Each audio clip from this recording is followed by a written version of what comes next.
যুক্তরাষ্ট্রে যাওয়ার স্বপ্ন দেখছিলেন বাংলাদেশ সহ ৭৫ দেশের মানুষ। কিন্তু হঠাৎ সেই স্বপ্নের পথেই নেমে আসে নিষেধাজ্ঞার দেয়াল।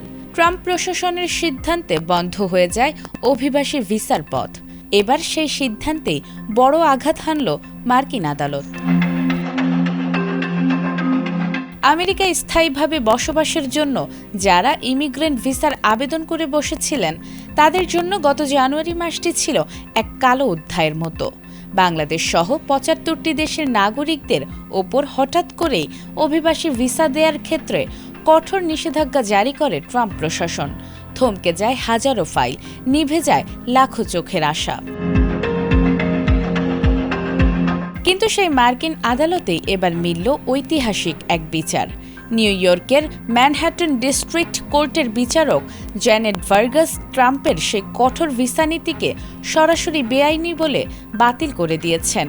আদালত সাফ জানিয়ে দিয়েছেন, নির্দিষ্ট জাতীয়তার উপর ভিত্তি করে এভাবে ঢালাওভাবে ভিসা বন্ধ করা মার্কিন আইনের পরিপন্থী। আর আদালতের এই যুগান্তকারী রায়ের পর আমেরিকার স্বপ্নের সেই সোনালি টিকিট পেতে বাংলাদেশিদের সামনে আর কোনো আইনি বাধা রইল না। আদালতের পর্যবেক্ষণ অনুযায়ী যুক্তরাষ্ট্রের কনসুলার কর্মকর্তারাই আবেদন যাচাই করে ভিসা দেওয়ার বিষয়ে সিদ্ধান্ত নেন।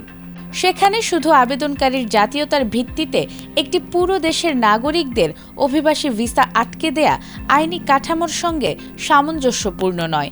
এই নিষেধাজ্ঞার তালিকায় ছিল বাংলাদেশ ও পাকিস্তান।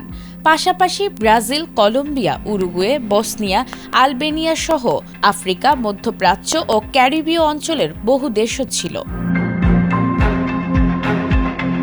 অভিবাসী অধিকার নিয়ে কাজ করা ক্যাথলিক লিগ্যাল ইমিগ্রেশন নেটওয়ার্ক ও আফ্রিকান কমিউনিটিজ টুগেদার সহ আবেদনকারীরা আদালতে মামলা করেন। তাদের মামলাতেই আসে এই রায়। ফলে ট্রাম্প প্রশাসনের কঠোর অভিবাসন নীতি নিয়ে নতুন করে তৈরি হয়েছে আইনি চাপ। বিশেষ করে বাংলাদেশ সহ তালিকাভুক্ত দেশগুলোর অভিবাসন প্রত্যাশীদের জন্য রায়টি স্বস্তির বার্তা। তবে গুরুত্বপূর্ণ বিষয় হলো, এতে যুক্তরাষ্ট্রের সব ধরনের ভিসা নিষেধাজ্ঞা বাতিল হয়নি। বাতিল হয়েছে ৭৫ দেশের নাগরিকদের উপর আরোপ করা নির্দিষ্ট অভিবাসী ভিসা স্থগিতের নীতি। এখন প্রশ্ন হলো, আদালতের এই রায়ের পর ট্রাম্প প্রশাসন কি সিদ্ধান্ত মেনে নেবে, নাকি শুরু হবে নতুন আইনি লড়াই? নাজমুন নাহার জান্নাত, এটিএন বাংলা।